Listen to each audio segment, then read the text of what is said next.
Oke. Maaf, nggak tahu Pak. Oke, apa namanya? Saya mana tadi? Alamat kan? Nah, berarti kalau dia bisa menjawab alamatnya seperti ini, berarti tidak disorientasi. Ya, dia sudah buka mata seperti ini normal, berarti tidak ada gangguan. Dia 4. Nah, tapi verbalnya kalau sudah dijawab seperti ini, kita perlu menggali lebih dalam. Jangan sampai dia itu pernah kesadaran tapi alamat sama namanya masih hafal. Biasanya apatis masih bisa. Ya, kita tanya. Ya Bapak, perkenalkan di sini saya Perawat Bagas yang bertugas pada jam 7 sampai jam 12 jam 2 nanti.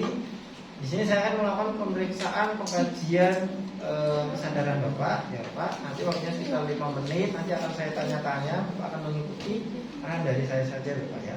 Apakah bersedia, Bapak? Bersedia. Ya, bersedia. Berarti kan dia sudah ada kemungkinan V-nya itu normal, ya. 5. Nah, kita langsung tanya. Ya Bapak, mungkin hari ini keluhannya seperti apa ya Bapak? Gelian. Oh gelian. Gelian, bukan gelian. Gelian ya. Nah, mungkin bisa diceritakan Bapak gelian itu dari kapan? Kemarin itu habis hisap itu kok rasanya kan musar-musar gitu. Musar-musar. Oke, ini kan berarti bisa membentuk kalimat. Ya. Dan dia tidak disorientasi. Ya. Misalnya nih, yang namanya orang normal ya. Memang di DCS itu susah kalau kita nggak briefing probandusnya, dia pasti akan tetap normal.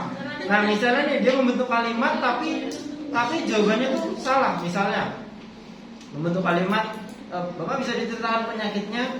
Nah, saya tuh makan ini gitu biasanya. Atau dia pertama jawabnya benar, habis itu sudah serecol gitu. Ya, tidak penyakitnya lagi, sudah masuk ke yang lain, misalnya anaknya, misalnya utangnya dan sebagainya. Itu berarti dia ada disorientasi tapi masih bisa membentuk kalimat. Ingat ya intinya kalau bisa bentuk kalimat disorientasi berarti ya kalau cuma satu-satu misalnya makan, pusing, dan lain berarti 3 gitu ya. Nah, kita sudah mengecek E sama V-nya. Oke, kemudian kita taruh tangannya di samping, kan misalkan ada yang begini ya. Kita taruh tangan di samping biar gampang. Terus kita minta izin ke bapaknya atau ibunya. Ya. Minta izin. Kalau nggak izin kita cubit nanti bisa mukul. Gitu ya. Kalau dia tuh pernah kesadarannya, ya karena kalau orang sadar nggak mungkin mukul perawat. Tapi pada saat dia itu nggak sadar itu sudah bisa ini pada saat dipegang gini kita begini langsung pak pun. Gitu ya. Jadi perlu kita izin. Bapak, ini saya akan melakukan pengkajian nyeri ya Bapak ya. Izin saya cubit sedikit ya. Kalau dicubit seperti ini, dia nanti seperti apa responnya? Ya. Misalnya nih, responnya itu langsung megang atau tangan yang satu ini langsung megang tangan kita gini, berarti berapa? 5. Ya. Oh ya, sebentar. Sebelum kita cubit kita suruh dulu apa? Perintah dulu. Misalnya Bapak tangannya bisa diangkat misalnya. Misalnya bisa diangkat atau enggak Bapak atau kakinya bisa digerakkan. Nah, kalau bisa kan normal ya. Kalau nggak bisa, dia nggak mengikuti perintah. Nah, kita cubit. Ya, izin ya Bapak saya periksa pasang nyerinya. Kita cubit, kita lihat responnya seperti apa. Kalau misalnya tangan satu langsung megang, menjauhkan atau langsung dipegang tangannya kita, berarti dia lokalisir nyeri. Ya, dia berapa? 5 kan? 5. Kan kalau 6 tadi kalau mengikuti perintah. Tapi kan barusan ikutin.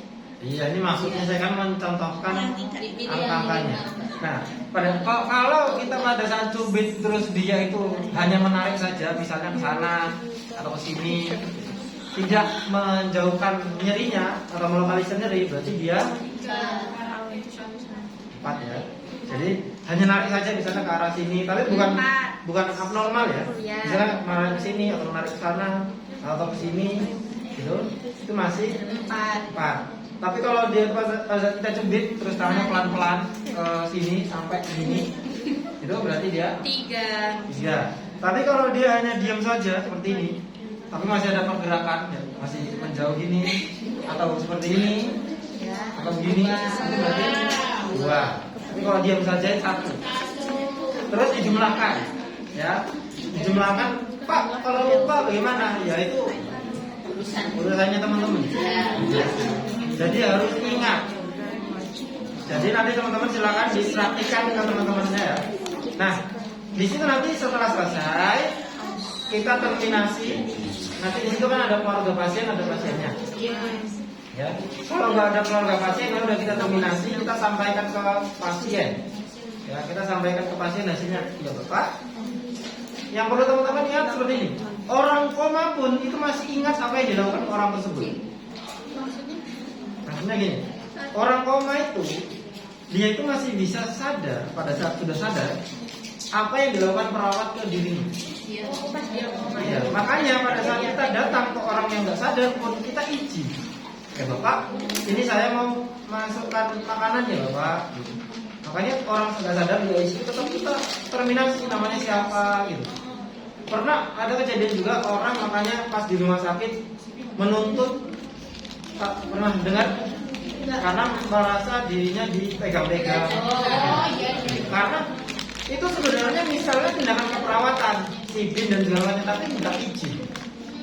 Jadi merasanya itu dilecehkan, gitu ya. Atau ada juga orang baru sadar dari koma, dia mencari pasien nama atau perawat namanya, minta berterima kasih karena sadar dia. Ya, termasuk ibu saya waktu koma, dia itu dimandikan pakai sabun lu. Ya, dimandikan pakai sabun lu waktu itu sama bude saya. Kan dulu kan masih boleh keluarga pasien masuk untuk memandikan dan segala macamnya. Cuma dulu.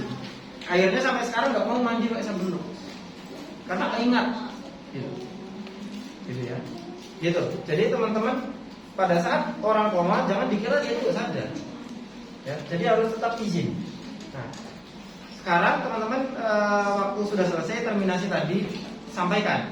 Ya Ibu ini tadi E-nya berapa, P-nya berapa, M-nya berapa, dan disampaikan interpretasinya. Oh Ibu ini sopor. Oh Ibu ini somnolen misalnya. Nomor nilainya sekian berarti somnolen misalnya. Gitu ya. Oke. Udah paham? Sudah. Baru terminasi kita izin pamit. RTL-nya nanti tergantung pasiennya. Teman-teman mau pasang infus lagi atau bagaimana tergantung kasusnya. Ya. Setelah itu dituliskan di askar. Gitu ya. Oke, paham? Ya, silakan sekarang teman-teman nyari pasangannya, ya. Temennya yang jadi pasien nanti gantian ya. Temennya yang jadi pasien silakan buka modulnya.